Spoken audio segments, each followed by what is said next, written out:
Hello everyone, this is Nano here. In this tutorial series, I want to teach my current sprite animation skills of 2024. Consider this a version 1 of this series. And again, if you need any further assistance, feel free to join my Discord server linked below. Without any further ado, let's proceed. So, this is the pre-setup. I usually like to have two folders.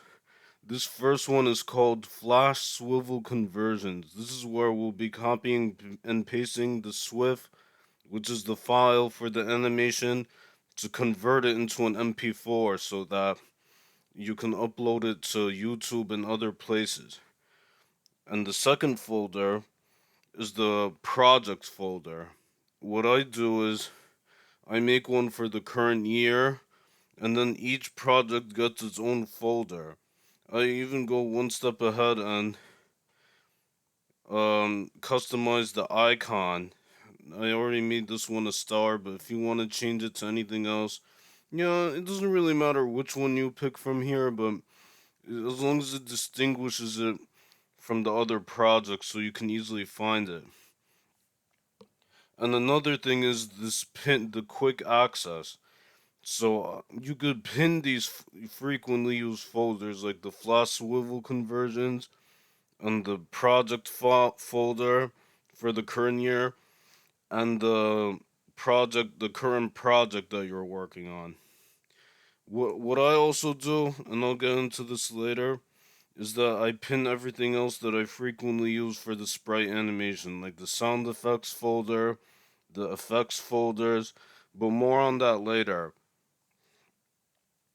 So let's open up the animation program, which in this case is Animate 2023.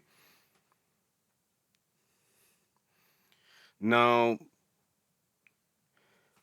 hold on, it's still loading. Alright, so what I do is that I have a template that I created a few years ago. I call it the No Logo template. It has like some settings preset already. I'll provide the download in the description below. So let's go over it first. It was made in the previous version, Flash CS6 16:9 ratio. 640 by 360 is the base resolution. It has the Shuriken VCam.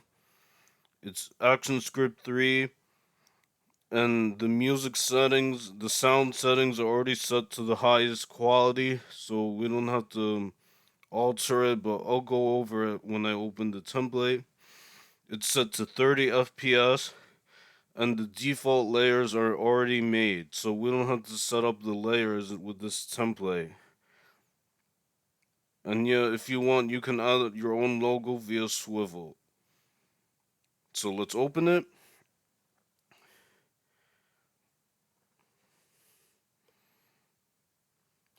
And here we are. This is the default Nano No Logo template. As you can see, there's the background layer, foreground layer, the floor line, which is this red line.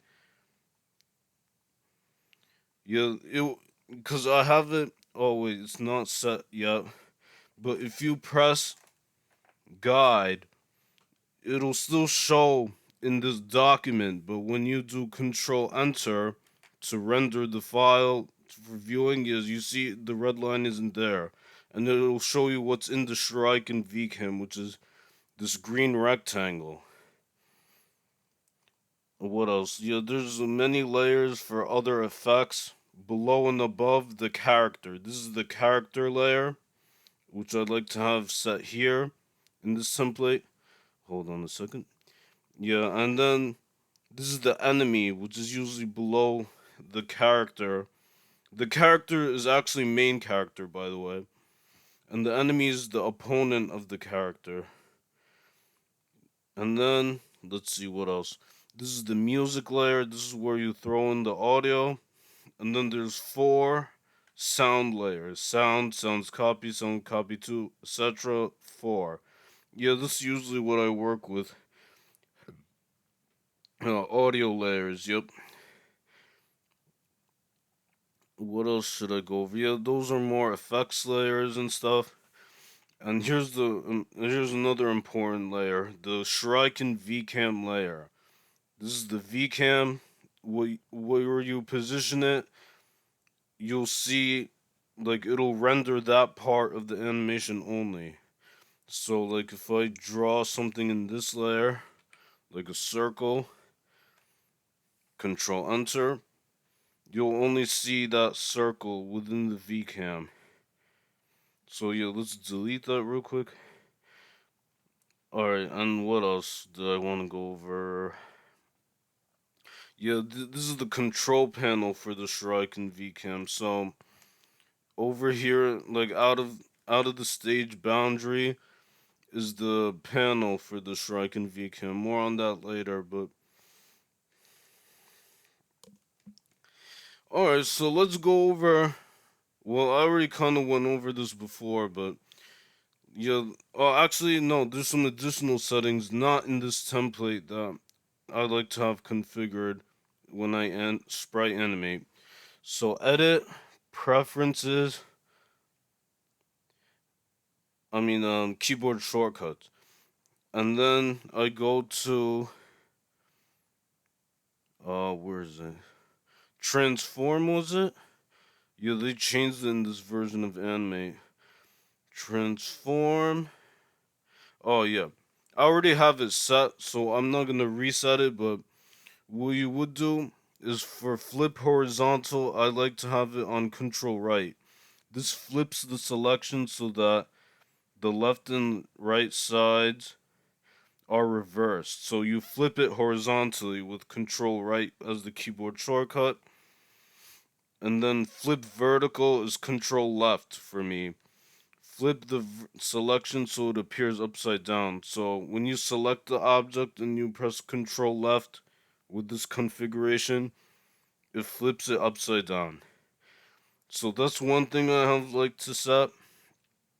And the other thing is the trace bitmap.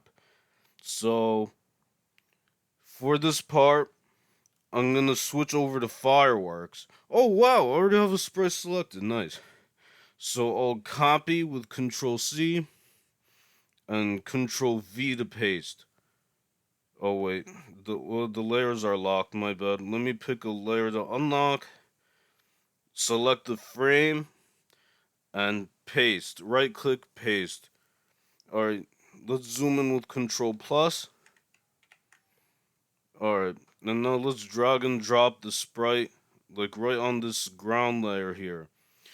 Alright, now what you want to do is window history and then click the sprite again. Modify bitmap, trace bitmap. Now here are the settings that you want. One, few corners, pixels. You could preview it real quick, and that's how it'll look trace bitmap. It's basically like something that converts bitmap images into HD pixels and stuff. You can edit the pixels, and if you're a sprite artist yourself, you can like actually like edit the raw pixels and stuff. So let's press OK. And now what's really cool is that with the history panel, you could go here and save the selected steps as a command. And you can name it something like trace bitmap. And I already did this, so I won't press OK, but you can press OK. I'll hit cancel, and then it'll show up here as the command. And then from here, well, you can already see that I already mapped it. Control plus numpad 1. That's my keyboard shortcut to trace the bitmap. But for a new person, you would go to edit, keyboard shortcuts, and then to the commands, and then trace bitmap would be here. You press the add, and then yeah, you map the keyboard shortcut you want for the trace bitmap command. So to repeat that, all that, hold on. I just did Control Z like once or twice to make it into a bitmap again. And watch this. Control numpad 1, boom, instant trace bitmap. So those are the settings for like a basic document to begin like a sprite animation project from the Nano way as of 2024, the version 1 of this tutorial series. So I think that wraps it up for this specific tutorial. If you have any further questions, please write in the comments, or better yet, join my Discord server where I could live assist you with some of the questions if it's something that I know about and I can help with. Thank you. Until next time, Nano out.